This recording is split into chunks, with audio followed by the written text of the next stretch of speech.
But we've asked Carl Gallups to come on the show. He's written a book, and I've posted this on our Facebook page, The Magic Man in the Sky. Because in the news this past week, there was some stories about the God particle, and I think I'm going to leave it to Carl to explain why this Higgs boson concept is so important, why the scientists are studying, and why they're wrong about it explaining origins. Carl, welcome to the David Madeira Show. David, thank you so much for having me on. It's my great pleasure. Hey, you've written this book, and kind of timely because now we're talking about the super collider where they run particles, two protons at almost the speed of light in a 17-mile ring and then slam it into each other over and over and over again. The point being they're trying to discover basically why things have weight, I guess? Well, yes, why things have mass and what created matter. And here's the problem, David. What they're basically doing is recreating a form of a Big Bang, if you will. And what they're discovering is that in doing that, what should have happened in the original Big Bang, according to physicists, is that these atomic, subatomic particles, as you and your listeners know, every atom is made up of teenier parts, protons, neutrons, electrons, and the energy forces that hold them together. And those parts that I just named are made up of even smaller parts, which now you get into quantum mechanics. And what they've discovered by recreating this so-called Big Bang is that what should have happened billions of years ago, according to scientists, that these subatomic particles should have just exploded and flown off into space at the speed of light. So the question of the ages, the physics question of the ages is, what was it? What force was it? What power was it that brought these particles together and imparted mass to them, imparted mass, because you cannot have matter. Matter's the stuff of life. Mm-hmm. You can't have matter unless it has mass. Mm-hmm. In other words, you can't have reality if particles are just speeding off into space at the speed of light. Okay, well, that's the question. So for decades, they've been conducting these experiments, trying to see if they could find out what in the world was it that held the particles together so that mass could be formed.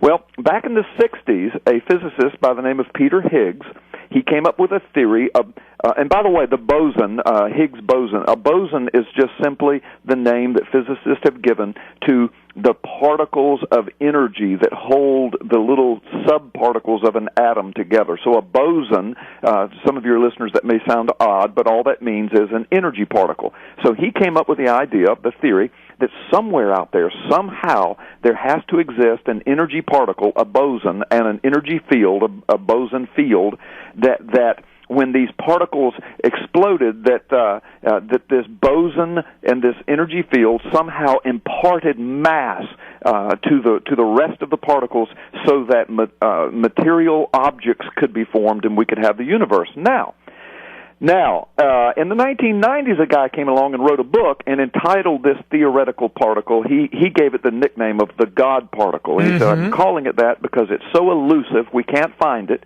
Yet it's so important, because without it, we can't have anything.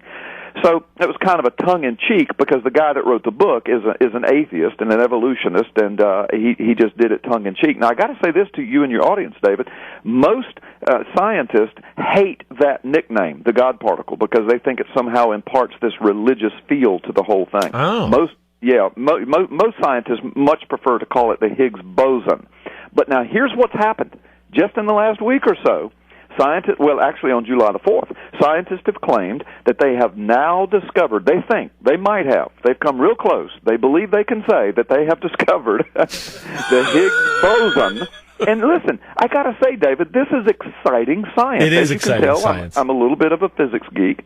I think we can tell that, Carl. Folks, Well, we're talking to physics. I'm getting ready to put the exclamation point on the end of the sentence here. I'm getting ready to give you some really good stuff. Folks, we're talking to Carl Gallups, a physics geek, about the Higgs boson and the God particle, and he's into this stuff. Yeah. Well, the reason I'm into it is you'll see as I put this exclamation point, because my book, The Magic Man in the Sky, and the subtitle is Effectively Defending the Christian faith. It's a sweeping apologetic of the Christian faith using tons of science and sound logic and contextually interpreted Scripture. But you're going to see why I'm so excited about this, because this is exciting science. I love any kind of real science that explains the stuff of life. But here's the deal.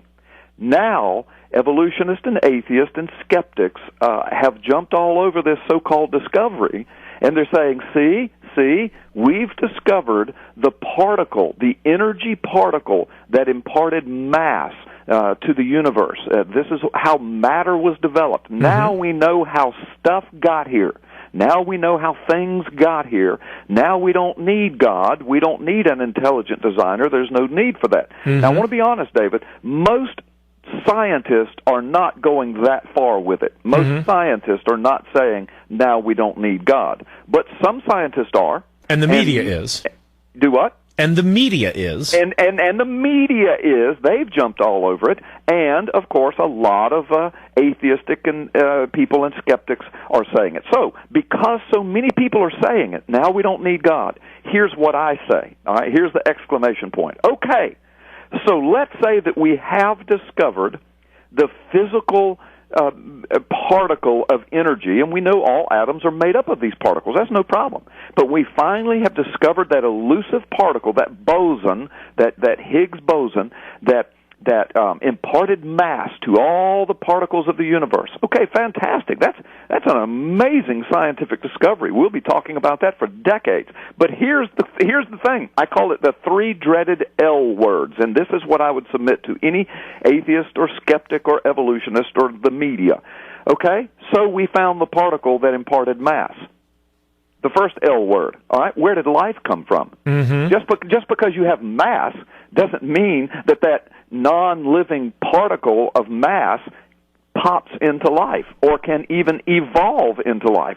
That's been scientifically disproven hundreds of years ago. Life does not come from non-life. You can't have life just appearing out of non-life. Right. You give it billions of years. Spontaneous generation doesn't occur. We learned that in elementary school. Nowadays, of course, they call it chemosynthesis or abiogenesis, but spontaneous generation basically is the idea. It doesn't occur. It does not occur. All right? So that's the first dreaded L word. The second dreaded L word is law. Now, listen to this, David. Where do the natural laws come from? We know about the law of motion. We know about the laws of energy, first, second, and third laws of thermodynamics. We know about the law of gravity. Here's the cool thing, though, David.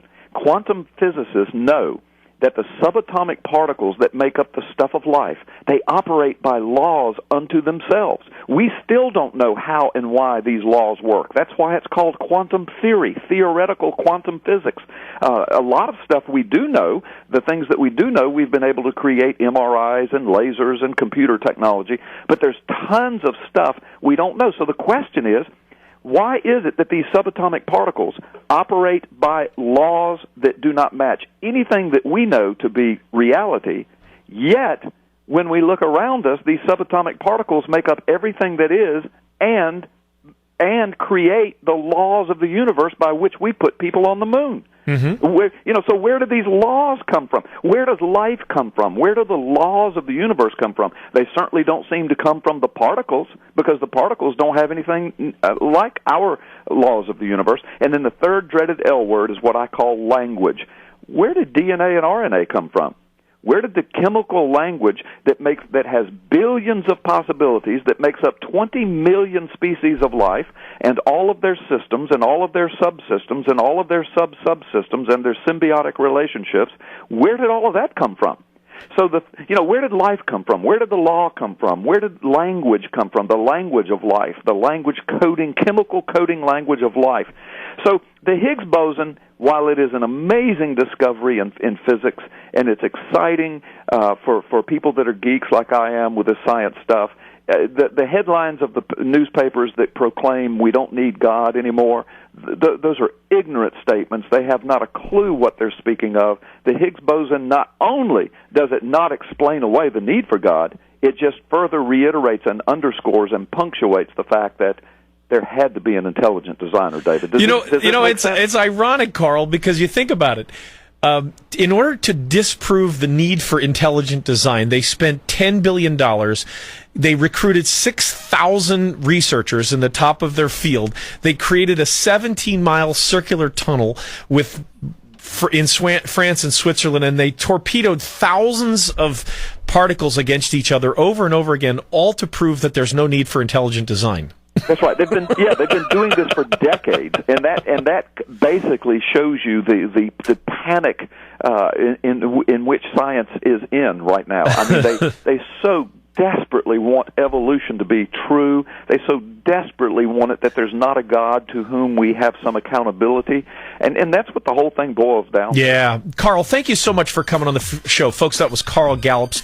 I've posted a link to his book on our Facebook page, The Magic Man in the Sky, if you want to get that. Thank you very much, Carl. Don't go away. We'll be right back. The Washington Times calls it a must-read book, a muscular defense of the Christian faith, an arsenal of powerful rebuttals against Christian bashers. Amazon Books calls it a #1 bestseller. I call it blessed and used by the Lord. Considering the times in which we now live, you need this book. Available at Amazon.com and the WND Superstore.